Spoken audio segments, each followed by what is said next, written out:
not a game changer. Let's just be straight up and honest here. The provision of the Patriot air defense system to Ukraine will not change the outcome of this conflict. Ukraine's going to lose, and they're going to lose badly. In fact, I mean, I would actually say that the provision of the Patriot air defense system to Ukraine will actually impede their combat capability. You know, air defense is air defense is a sophisticated thing. The basic infrastructure, air defense infrastructure of Ukraine, is a Soviet era air defense system that blends the S-300 with the Buk, with the Tor, different Soviet era systems that are designed to work with one another. So they have common communication structures. Their radars can be linked together in a common command and control system. You can have an integrated air defense network, which, frankly speaking, is still up and operating to this day, even though it's suffered casualties. Now, when you start to fold in systems that aren't designed to interact with these, to work, for instance, like the NASAMS, the National Air Defense System that the United States and Norway developed that protects the U.S. Capitol. We provided several of these to the Ukrainians. The British or the Ukrainian, the Germans have provided the IRIS-T. The British have provided other systems. You bring them in; they're not designed to operate with one another. Now you're plugging them into a Soviet-era integrated air defense system that can't communicate. You actually complicate things.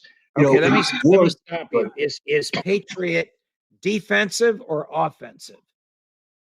Well, I mean, in theory, if you use it well, you can project an air defense umbrella into an enemy, the depth of an enemy's operational area, so that you can deny them the use of tactical air defense. But again, in order to do that, you have to be trained on it. This is a complex system. Even Americans goof it up during the Gulf War. And I know that's 30 years ago, but when the Patriot was first introduced in the Gulf War, it didn't work against missiles. Right. So do Patriots need Americans to operate them? Let's put it this way. For the Patriot system to operate at anywhere near optimal efficiency, you would have to have NATO-trained crew who have been trained on the Patriot system operating the system. Otherwise, mistakes are going to be made, and it's going to be lethal for the Ukrainians. But even if you have this NATO-trained crew, this system will not integrate with anything else. It'll be a standalone system, and therefore it's going to be isolated and destroyed. There's my prediction. Every single Patriot system deployed in Ukraine, if indeed this is a decision that's being made, will be destroyed. It will not have a meaningful impact on the battle. It will have a detrimental impact on Ukraine's defense. As I was saying, an engine needs no friction. Putting the Patriot into Ukraine is like pouring sand into an engine. It's just going to friction up smoke.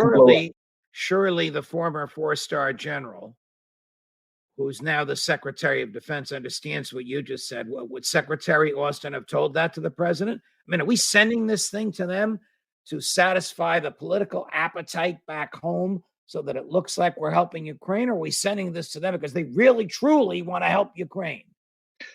Let me put it this way. If an air defense expert was asked about this, they would say, let's focus on getting the Soviet-era system up and running, the integrated air defense system that the Ukrainians already have and know how to operate. The last thing we want to do is introduce the Patriot. But this isn't an operational decision. This is a political decision made because nothing we send to the Ukrainians works. They have no viable air defense against the Russian cruise missile attacks, drone attacks, etc. And so we must be seen as doing something. And so they're going to undertake this political action. Unless they've been training Ukrainian crews in secret, this isn't something that's going to happen overnight. How long does it take for a crew of average intelligence, if there is such a thing? I mean, does it take PhDs to operate this, or does it just take intelligent, determined troops to operate it? And how long does it take to train a crew? Well, normally the U.S. training is several months long. In the buildup to the Gulf War, Israel had sent crews over to the United States to get trained on the Patriot system, and they were rushed into combat once the Iraqis started firing missiles. And these Israeli crews did not function with full effectiveness because they were unfamiliar with the system, and trying to learn it while at war is not the way to do it. American crews that were trained were making mistakes left and right in Saudi Arabia.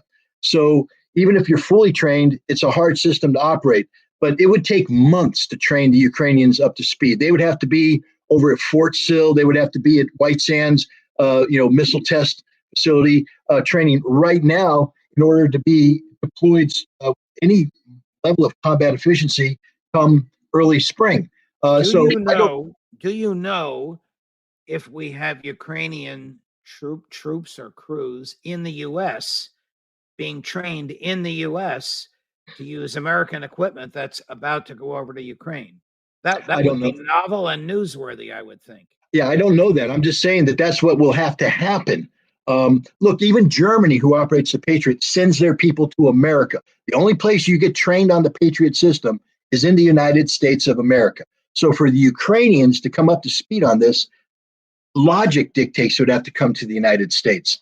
I don't have any evidence that this is happening. I don't have any information. I'm just saying, logically speaking, if you're going to give them the system, they have to be trained, and the only place to train are these Patriots in Poland already ready to be moved across the border?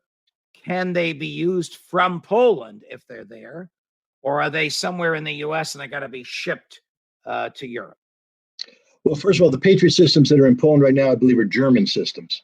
So totally different command system, et cetera. Germany's already said, no, we're not providing Patriots to Ukraine.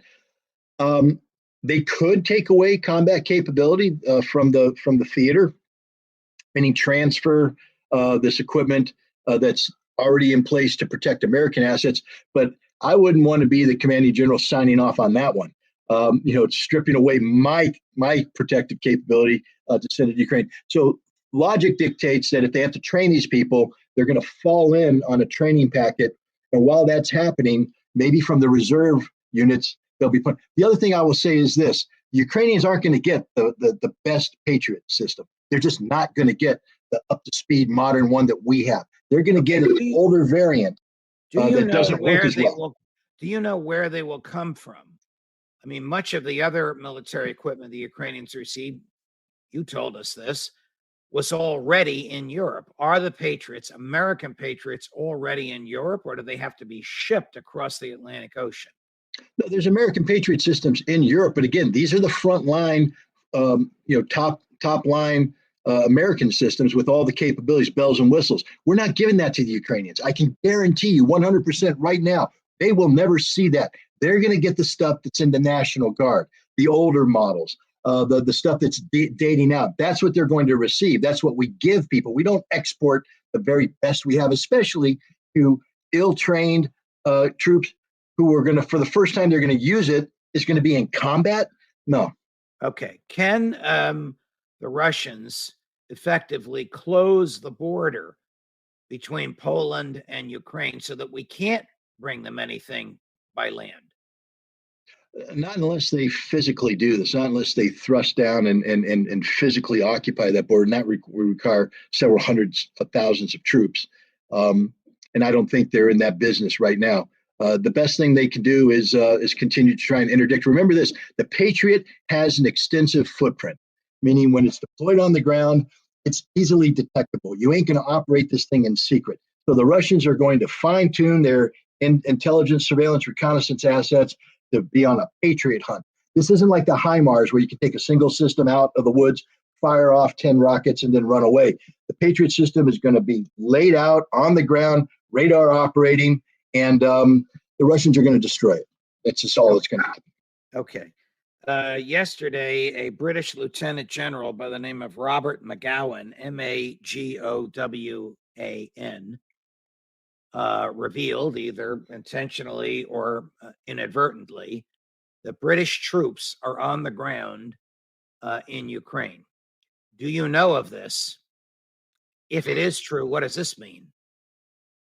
Well, first of all, we have to ask ourselves, why is a British lieutenant general saying this to the press?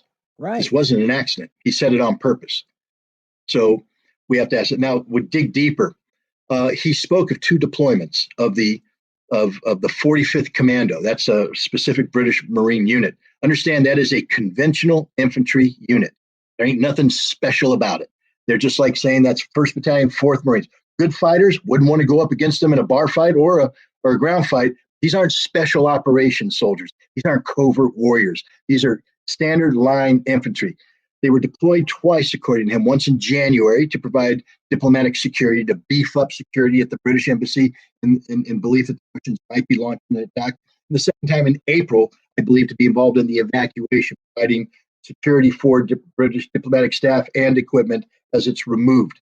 Now, he said there were also certain covert or secret operations of great sensitivity and high risk. Now, that could either be used to describe diplomatic security, but let's remember this. There are people trained to protect diplomats in close-in protection. They're not British Marines. They are called Special Air Service. These are people who are trained to do that. They protect the prime minister. They protect diplomats. Marines don't do that. Marines have big necks, big arms for a reason. They close with and they break people in half. There's nothing covert or subtle about them. I believe that the general spoke of acknowledged events